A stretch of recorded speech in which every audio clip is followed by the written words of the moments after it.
नमस्कार, स्वागत है आपका हमारे विशेष प्रोग्राम बदलते भारत की तस्वीर।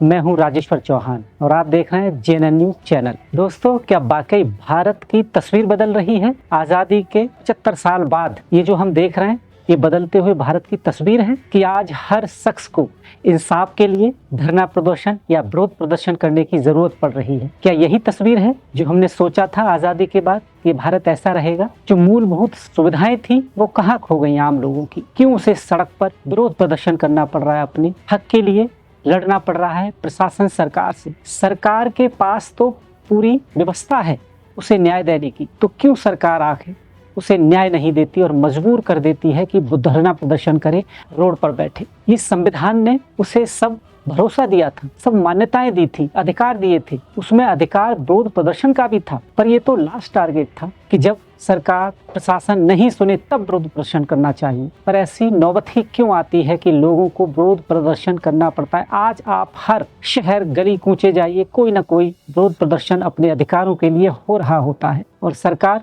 खामोश रहती है। ये तो मैं शहर की स्थिति बता रहा हूँ। अब दूर दराज गांव में जाइए जहाँ मीडिया, सोशल मीडिया भी नहीं है, वहाँ आज भी कई लोग पेड़ के नीचे विरोध प्रदर्शन करते हैं जिनकी कोई सुनवाई नहीं होती, शासन प्रशासन वहां तक नहीं पहुंच पाता। क्या यही भारत की बदलती हुई तस्वीर है? क्या भारत में एक इंडिया और एक भारत दो काम कर रहे हैं? एक भारत जिसकी तस्वीर बड़ी खूबसूरत हो सकती थी और थी, वो भारत था जब आप गांव की तरफ निकल जाते थे तो असली तस्वीर आपको नजर आती थी कि यही भारत है।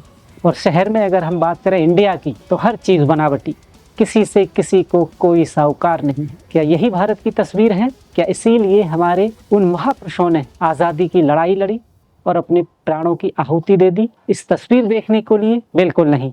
शायद उन्हें भी ये नहीं पता होगा कि भारत की ऐसी तस्वीर होगी कि उसके अपनी जनता को अपने लोगों से ही लड़ना होगा। जो अपनी सरकार बनेगी आज़ादी के बाद, उससे ही लड़ना होगा। यानी 70-75 साल के बाद भी लोग अपने अधिकारों के लिए लड़ रहे हैं। और बात करें न्याय व्यवस्था की, तो सबको पता है न्याय व्यवस्था में सुधार की बहुत ज़रूरत है। मैं आपका ध्यान इस तरफ आकर्षित करना चाहता हूँ। आपने ये खबर पढ़ी होगी कि एक शिक्षक को 100 रुपये रिश्वत के इल्ज़ाम में सजा हुई और उसे कब मिला इंसाफ? जब उसकी उम्र 87 वर्ष की थी, तब उसे न्याय मिला। तब कोर्ट ने माना कि ये बेकसूर है। अब सोचिए आप, 37 जेल में रहने के बाद ये हमारी न्याय व्यवस्था की प्रणाली है, कैसे इंसाफ मिलेगा? इस कहानी से आपको इंसाफ और कानून की कुछ चीजें समझाना चाहता हूँ। एक बुजुर्ग का केस अदालत में चल रहा था। 10 वर्ष बाद उसे अदालत ने बरी किया। जज साहब ने उसे बधाई दी कि आपको बधाई हो, अब आप घर जा सकते हैं, आरोप मुक्त हो गए हैं। तो उन बुजुर्ग ने जज साहब को कहा कि भगवान आपका भला करे, आपको दरोगा बनाए। फिर बीच में वकील साहब ने कहा कि बाबा, जज बड़ा होता है, दरोगा नहीं। तो बुजुर्ग ने जो कहा वो सुनना चाहिए आपको। बुजुर्ग ने कहा, नहीं बेटा, दरोगा ही बड़ा होता है, मैं ये जान गया हूँ। उस वक्त दरोगा ने मुझसे कहा था 5,000 दो, अभी केस रफे दफे कर देता हूँ। तो इसका मतलब दरोगा ही बड़ा है। ये सोचने पे मजबूर कर देता है कि अदालतों में सालों साल केस चलते हैं पर न्याय व्यवस्था कहाँ खड़ी है आज? लोगों का भरोसा न्याय व्यवस्था पर है, पर अब कहीं ना कहीं टूट रहा है। सरकार से गुहार लगाने के बाद जब सरकार नहीं सुनती तो लोग अदालतें जाते हैं और वहाँ भी सालों सुनवाई में लग जाते हैं। क्या यही भारत की बदलती तस्वीर है? इस देश में राजनीति और राजनेता अपना धर्म भूल गए। राजनीति लोगों की भलाई के लिए थी, पर उन्होंने राजनीति की तो अपने लिए। आज कौन राजनेता लोगों की भलाई के लिए राजनीति में आता है? कोई नहीं। अगर आते हैं तो पावर, पैसा, उसमें लोगों की सारी सुविधाएं, जो उनके अधिकार हैं, कहीं ना कहीं खो जाते हैं।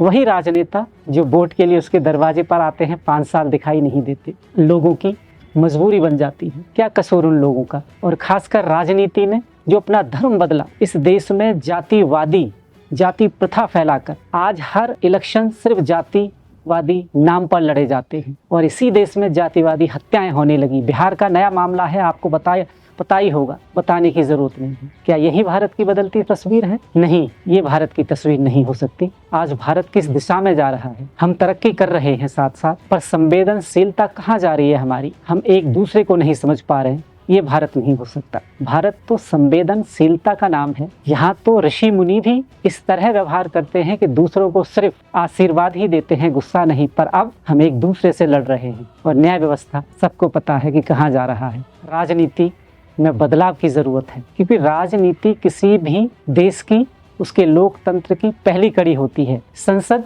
मंदिर कहा जाता है, वहाँ बैठ के लोगों के लिए कानून बनाए जाते हैं, पर उन कानूनों का लोगों पर क्या असर होता है ये भी राजनेताओं को जानना होगा कि क्या कैसे कानून बने जिससे लोगों को फायदा हो। पर इस देश में अमीर और अमीर होता जा रहा है, गरीब और गरीब होता जा रहा है। अब देखिए, ये भारत की तस्वीर नहीं है। कितना बदलेगा भारत। हम चांद पर पहुंच गए और विज्ञान हमारा तरक्की कर रहा है। हम कहाँ से चले थे? हमें सांप सपेरों का देश कहा जाता था, पर हमने उस धारणा को बदला, पर नहीं बदल पाए तो अपने भारत की तस्वीर, क्योंकि हम खुद से लड़ रहे हैं, अपनों से लड़ रहे हैं। पर दूसरों से जीतना आसान है, अपनों से लड़ना बहुत मुश्किल। किसी भी देश की अर्थव्यवस्था के लिए या उसके पालन पोषण के लिए सबसे मेन कड़ी होते हैं हमारे किसान। और आज किसानों की हालत सबको पता है। कभी महाराष्ट्र, कभी यूपी, कभी एमपी, हर जगह किसान विरोध प्रदर्शन करते हैं। किसानों का मानना है कि अब लागत इतनी बढ़ गई है कि कमाई नहीं। सरकार को सोचना चाहिए। विकास के नाम पर उनकी जमीनें, उनके खेत अधिग्रहण कर लिए गए हैं। क्या होगा? खाना जमीन से मिलेगा, धरती से मिलेगा, और खाना कौन देगा? हमारे किसान। अगर सरकार को सबसे पहले सोचना है तो सोचना चाहिए हमारे उन किसानों को। नौबत ही नहीं आनी चाहिए कि किसान हमारे धरना प्रदर्शन करें और अपने अधिकार के लिए रोड पर बैठे। सरकार को तो उनके दरवाजे पे जाके जो उनको चाहिए, जो मूलभूत सुविधाएं चाहिए, खुद देनी चाहिए। पर आज ऐसा नहीं होता। हर किसी को धरना प्रदर्शन करना पड़ता है। इस गूंगी बहरी सरकार को जगाना पड़ता है। पर वोट मांगते वक्त इनके कान बहुत अच्छे से सुन लेते हैं, पर जीतते ही ये बहरे हो जाते हैं। सरकार और मंत्री या नेता सत्ता के नशे में चूर हो जाते हैं, जनता की तरफ ध्यान नहीं देते। राजनीति को बदलना होगा, राजनेताओं को बदलना होगा, तब इस देश का उद्धार होगा। आप देख रहे हैं जेएनएन न्यूज़। मैं राजेश्वर चौहान। धन्यवाद।